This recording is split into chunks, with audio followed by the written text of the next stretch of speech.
नमस्कार, मैं डॉक्टर जितेंद्र कुमार आपका जेके बायोलॉजी क्लास में स्वागत करता हूं और आज के हम इस वीडियो में जेनेटिक रिकॉम्बिनेशन के ट्रांसलोकेशन क्रोमोसोम्स में देखेंगे कि कैसे ट्रांसलोकेशन क्रोमोसोम्स में जेनेटिक रिकॉम्बिनेशन होता है और किस तरह के गैमेट बनते हैं। इस बात को हम लोग देखेंगे।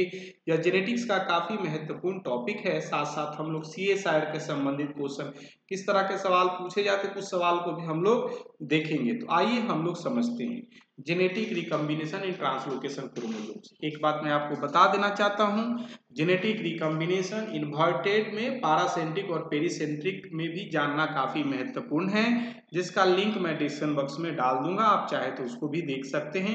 यह CSIR के लिए काफी महत्वपूर्ण टॉपिक माना जाता है। अब सबसे पहले हम लोग समझते हैं कि ये ट्रांसलोकेशन क्रोमोसोम्स है क्या।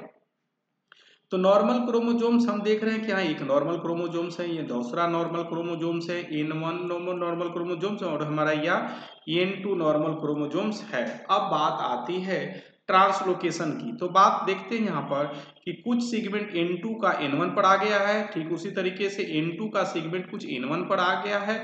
दोनों परिस्थिति में आप देख सकते हैं कि कुछ सेगमेंट हैं जो एक दूसरे से एक्सचेंज हो गए, यहाँ के वहां चले गए, उसके चले गए। वास्तव में ये क्या है, नॉन होमोलोगस क्रोमोसोम्स है। तो आप देख रहे हैं कि ट्रांसलोकेशन क्रोमोसोम्स है। ट्रांसलोकेशन हम यहाँ नाम भी कर सकते हैं T1 और T2 ट्रांसलोकेशन। आप देख सकते हैं कि कैसे आपका T1 में जो N1 का पार्ट यहाँ तक तो D तक तो है, लेकिन फिर जो है N2 से ये QRS आ गए। अब बात आती है ट्रांसलोकेशन क्रोमोसोम्स हो गए, अब बात आती है कि कैसे पेयरिंग होता है।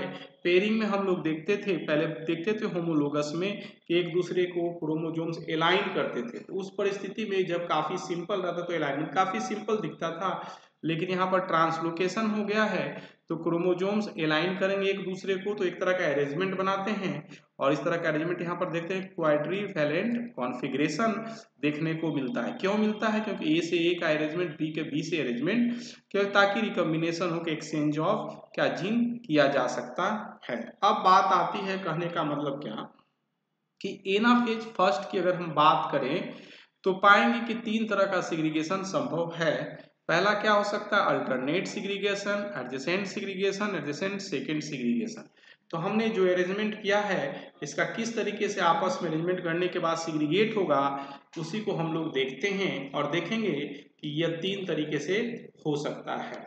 और अरेंजमेंट करने के बाद जब एनाफेज सेकेंड में आएगा तो आप देख सकते हैं कि कैसे ये N1 N2 वाला दो हो जाएगा, एक N1 N2 साथ साथ T1 और T2 का भी एक अलग से कॉम्बिनेशन बन जाता है। साथ साथ ये जो अल्टरनेट सिग्रीगेशन होगा तो सब सारे गैमेट आपके वायबल बनते हैं, जिंदा, मतलब फर्टिलाइजेशन में भाग ले सकते हैं। जब बात दूसरी बात करें कि एडजेसेंट वन और एडजेसेंट सेकेंड सिग्रीगेशन होगा तो इस परिस्थिति में नॉन वायबल गैमेट बनते हैं, मतलब ये गैमेट फर्टिलाइजेशन में पार्ट नहीं लेंगे, ये जिंदा नहीं होते फर्टिलाइजेशन में पार्ट लेने के लिए। मैं आगे बात करूंगा कि ये गैमेट क्यों नॉन फर्टिलाइजेशन मतलब भाग नहीं ले पाते, क्यों नॉन वायबल होते, क्या इसके बेसिक कारण है और क्या इसका इंपॉर्टेंस है, इसके बारे में भी हम लोग देखेंगे।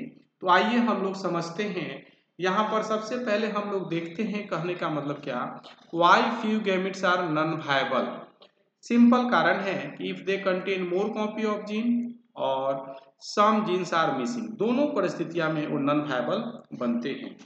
तो अगर अल्टरनेट सिग्रीगेशन हुआ तो आप देख सकते हैं कि सारे जीन्स मौजूद हैं, एक एक कॉपी मौजूद है और इस तरीके से ये वायबल गैमेट होते हैं। जबकि एडजेसेंट वन और एडजेसेंट सेकेंड में आप देख सकते हैं कि किसी भी गैमेट में दो सेट ऑफ कॉपी मौजूद हैं। यही सब कारण है कि ये जो गैमेट है आप देख सकते हैं EFG जो है दो सेट में मौजूद हैं, तो इस वजह से आपके नॉन वायबल गैमेट बनते हैं। एडजेसेंट वन में, एडजेसेंट टू सिग्रीगेशन में नॉन वायबल गैमेट बनते हैं।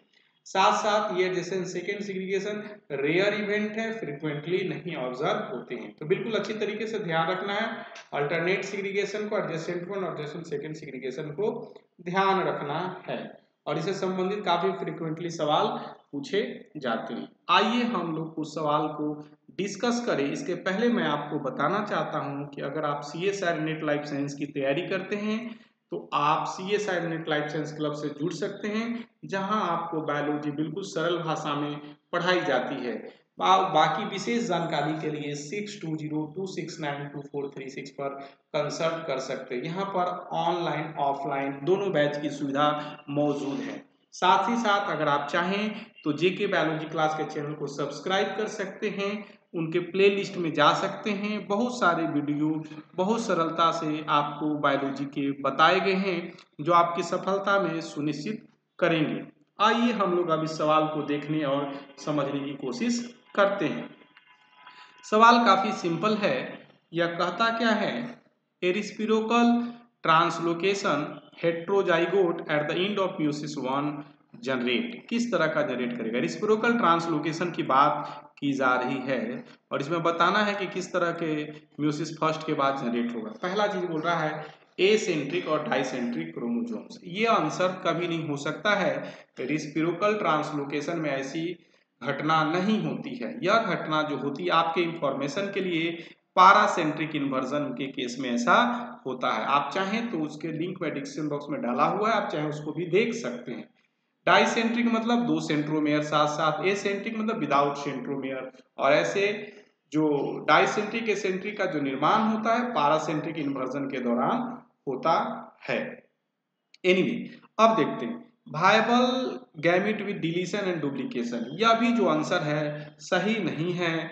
वायबल गैमेट जो होते हैं डिलीशन और डुप्लीकेशन के साथ नहीं बनते हैं। वायबल गैमेट जो सारे इंपॉर्टेंट चीज मौजूद रहेंगे तभी होगा। डिलीशन या डुप्लीकेशन दोनों भी वायबल गैमेट के लिए ठीक नहीं है। साथ ही साथ अगर ऐसे गैमेट अगर बनेंगे जस्ट फॉर फन के लिए तो अच्छे नहीं होंगे, क्योंकि ये डेवलपमेंट में प्रॉब्लम करेंगे और एबनॉर्मलिटीज होगा ऑर्गेनिज्म में। एनीवे, आगे हम लोग देखते हैं viable gamete with only parental type chromosomes. बिल्कुल ये सही है कि पेरेंटल टाइप क्रोमोसोम्स रहेंगे तो वायबल गैमेट बनेंगे। तो ये आपका तीसरा आंसर बिल्कुल सही है। ऑल नल वायबल गैमेट, ऐसा नहीं होता है कि ऑल नन वायबल गैमेट बनेंगे। रेसिप्रोकल ट्रांसलोकेशन में दो तरह की परिस्थितियां पनपती है, जैसे पहले बताया गया अल्टरनेट सीग्रीगेशन या एडजेसेंट और एडजेसेंट सेकेंड सीग्रीगेशन। अल्टरनेट सीग्रीगेशन में वायबल गैमेट बनते हैं, तो ऑल नॉन वायबल गैमेट का कोई सवाल ही नहीं होता है। अगर यही रहता ऑल नॉन वायबल गैमेट इन एडजेसेंट 1 एडजेसेंट सेकेंड सीग्रीगेशन तो ये आंसर सही हो सकता था।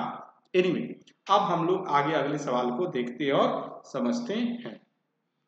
अब बात करते हैं इस सवाल को, काफी सिंपल है। मैं चाहता हूं कि इसके लिए आप खुद आंसर करें तो हमें अच्छा लगेगा। मैं आपकी थोड़ी सी मदद कर देता हूं। ये क्या कह रहा है, following statement are made regarding chromosomes pairing segregation meiosis reciprocal translocation और हेट्रोजाइगोट। दिया गया है बिल्कुल क्रोमोसोम्स का अरेंजमेंट है, ट्रांसलोकेशन के केस में है और आपको बताना है कि इसका आंसर क्या होगा। यहाँ पर देखिए पहला 3 वे ऑफ सेग्रीगेशन या फिर वुड बी 3 सेग्रीगेशन की बात की जा रही है। साथ साथ ये तो स्टेटमेंट सही है कि 3 तरीके से ना फिर फर्स्ट में सेग्रीगेशन होता है, जाके जैसा कि मैंने बताया आपको यहाँ पर alternate segregation, adjacent segregation, adjacent second segregation. तो ये बात तो बिल्कुल सही है। अब आगे देखते हैं गैमेट रिजल्टिंग एडजेसेंट 1 और 2 segregation will be non-viable deletion and duplication on several chromosomes। तो आप देख सकते हैं कि एडजेसेंट 1 एडजेसेंट सेकेंड में क्या आपके होंगे नॉन वायबल गैमेट बनते हैं। तो आपको बताना है कि सही है बिकॉज डिलीशन एंड डुप्लीकेशन के साथ होते हैं, तो इसलिए क्या बोलते हैं नॉन वायबल गैमेट बनते हैं। तो आप देख सकते हैं स्टेटमेंट सही है या गलत है। तो ये भी जो स्टेटमेंट एडजेसेंट 1 और 2 केसेस में नॉन वायबल बनते हैं बिकॉज, तो ये भी स्टेटमेंट सही प्रतीत होता दिखता है। अब हम लोग आगे बात करते हैं all gamete resulting alternate segregation will be viable as they carry both normal chromosomes and both chromosomes translocation with 2 poles respectively। अब आगे बात करते हैं dicentric acentric chromosomes will be generated following alternate segregation. Dicentric acentric कोई ऐसी घटना नहीं होती है तो डी तो होगा ही नहीं। अब मैं आपके ऊपर छोड़ दिया कि आप बताइए कि कौन सा आंसर होगा, ये 1 2 3 या 4। आप चाहें तो कमेंट बॉक्स में लिख सकते हैं। हमें अच्छा लगेगा कि आपने वीडियो को बहुत अच्छी तरीके से समझा है। अगर और कोई भी डाउट हो तो जरूर कमेंट बॉक्स में लिखें, हम अपने स्तर से कोशिश करेंगे हम आपके सवाल का जवाब दें। Thank you for watching the video, see you soon.